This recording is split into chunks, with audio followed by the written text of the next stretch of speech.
নমস্কার বন্ধুরা, পূজা kitchen with village ফুডে আমার সকল বন্ধুদের জানাই অনেক অনেক স্বাগত। দেখুন আজকে কিন্তু একটা চিচিঙ্গের নতুন রেসিপি নিয়ে চলে এসেছি, সম্পূর্ণ নিরামিষ রেসিপি। তো অবশ্যই রেসিপিটা প্রথম থেকে শেষ অবধি দেখার অনুরোধ রইল। তার জন্য দেখুন এখানে আমি দুটো চিচিঙ্গা নিয়ে নিয়েছি। এগুলো একদমই কচি কচি আছে। এবার এগুলোকে আমি কেটে নেব। এইভাবে আমি ছোটো ছোটো পিস করে কেটে নেব, তাহলে এটা কিন্তু বানাতে সুবিধা হবে। তো বন্ধুরা, আজকে আমি চিচিঙ্গার যে রেসিপিটা বানাবো, না আপনারা কোনো দিন খেয়েছেন না কোনো দিন দেখেছেন, তো অবশ্যই রেসিপিটা তার জন্য প্রথম থেকে শেষ অবধি দেখার অনুরোধ রইল। একদমই নিরামিষ, নতুনভাবে বানাবো। আশা করছি আপনাদের খুবই ভালো লাগবে। এখানে দেখুন চিচিঙ্গাগুলো একটু ছোটো ছোটো পিস করে কেটে নিয়েছি, আর সবগুলোকেই ঠিক এই একইভাবে ছোটো ছোটো পিস করে কেটে নেব।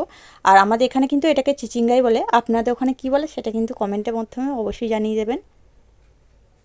দিয়ে দেখুন এই যে গায়ের যে সবুজ অংশটা আছে, এটাকে আমি এই ছুরির পেছনের সাহায্যে একটু আলতো করে এগুলোকে ছুলে দেব। তাহলে কিন্তু অনেকটা এটার জন্য একটু কষ্টা ভাব আসে, তার জন্য নাও আসতে পারে। তো এটার কিন্তু খোসা ছাড়ায় না, খোসা ছাড়ানোর প্রয়োজনও পড়ে না। তবু একটু এইভাবে একটু ঘষে নিচ্ছি, তাহলে এটা খেতে ভালো লাগবে।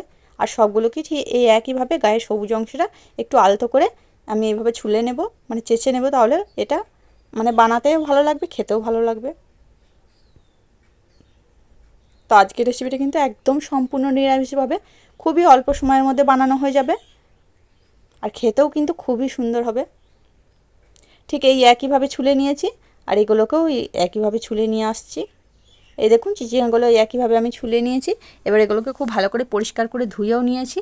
আর এদিকে আমি এখানে একটা গ্রেটার নিয়েছি, আমি এই গ্রেটারের সাহায্যে এগুলোকে গ্রেট করে নেব। আপনারা চাইলে কিন্তু ছোটো ছোটো পিস করে কেটেও নিতে পারেন। আবার এটাকে আমি যেভাবে রান্না করব তাতে কিন্তু গ্রেট করে রান্না করলে বেশ ভালো হয়। এবার এগুলোকে সব এই একইভাবে গ্রেট করে নেব। আর এটা কিন্তু গ্রেট করে রান্না করার পর খেতে কিন্তু খুব ভালো লাগবে বন্ধুরা। আপনারা চাইলে ছোটো ছোটো কুচি করেও কাটতে পারেন, তবে এটা থেকে কিন্তু অনেকটা পরিমাণেই জল বেরোয়, তাই যতটা ছোট করে এটা কাটা যায় ততটাই কিন্তু রান্নাটা একদম তাড়াতাড়ি হবে। এইভাবে গ্রেট করে নিয়েছি, বাকিগুলোকেও একইভাবে গ্রেট করে নিচ্ছি। এই দেখুন সব চিচিঙ্গাগুলোকে কিন্তু আমি গ্রেট করে নিয়েছি, খুব সুন্দরভাবে গ্রেট হয়ে গেছে। এবার এগুলোকে চলুন রান্না করে নিই। তার জন্য দেখুন গ্যাসের মধ্যে কড়াই বসিয়ে দিয়েছি, দিয়ে দিচ্ছি সর্ষের তেল। এবার তেলের মধ্যে ফোড়নে দিয়ে দিচ্ছি অল্প একটু কালো জিরে, একটা তেজপাতা, আর একটা শুকনো লঙ্কা দিয়ে দিচ্ছি। আপনারা চাইলে কাঁচা লঙ্কাও ফোড়নে দিতে পারেন, বা গরম মশলাও কিন্তু ফোড়নে দেওয়া যেতে পারে। এবার ফোড়নটাকে একটু ভেজে নিচ্ছি। ফোড়নটা ভেজে নিয়েছি, আর এদিকে দেখুন অল্প একটু ছোলা আমি ভিজাতে দিয়েছিলাম রাত্রের বেলায়। এই ছোলাটাকে একটু মানে কল হয়ে গেছে, তো এই ছোলাটা দিলে কিন্তু বেশ ভালো লাগে খেতে। তো এবার এই তেলের মধ্যে ছোলাটাকে দিয়ে দিচ্ছি। এটাকে মিনিট দুয়েক মতো একটু তেলের মধ্যে ভেজে নেব। তেলের মধ্যে ভেজে নিলে একটু ছোলাটা নরমও হয়ে যাবে, আর খেতেও কিন্তু খুবই ভালো লাগবে। আপনারা চাইলে এটা কিন্তু রান্নার সময়ও দিতে পারেন, না ভেজেও দিতে পারেন। ছোলাটাকে আমি প্রায় মিনিট দুয়েক মতো একটু ভেজে নিয়েছি। কালারটা কিন্তু অনেকটাই চেঞ্জ হয়ে গেছে। এবার দেখুন আমি গ্রেট করে রাখা চিচিঙ্গাগুলো এর মধ্যে দিয়ে দিচ্ছি। আর চিচিঙ্গা থেকে কিন্তু অনেকটা পরিমাণেই জল বেরোবে, তাই এতে কিন্তু জল দেওয়ার কোনো প্রয়োজন নেই। এবার খুব ভালো করে দেখুন এটাকে একটু নাড়াচাড়া করে নেব। তো যেসব বন্ধুরা আমার ভিডিওটা এখনও অবধি দেখছেন, প্লিজ একটা লাইক দিয়ে ভিডিওটা পুরোটা দেখবেন। আর রেসিপি দেখার শেষে যদি ভালো লাগে একটা লাইক দিয়ে চ্যানেলটিকে সাবস্ক্রাইব করে আমার সাথেই থাকার অনুরোধ রইল। এই দেখুন এটাকে আমি প্রায় মিডিয়াম আছে একটু ভালো করে নাড়াচাড়া করে নিয়েছি। আর এটা কিন্তু একটু নাড়াচাড়া করার পর এটা একটু চাপা দিয়ে দেবেন, তাহলে কিন্তু ছোলা চিচিঙ্গা খুব ভালোভাবে সিদ্ধ হয়ে যাবে। আর এটা কিন্তু একদমই জল দিলে হবে না।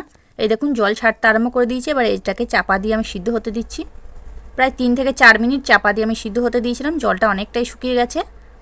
এবার আবার সব একসাথে একটু নেড়ে চেড়ে নিচ্ছি। আর ছোলা আর চিচিঙ্গাও কিন্তু খুব ভালোভাবে সিদ্ধও হয়ে গেছে।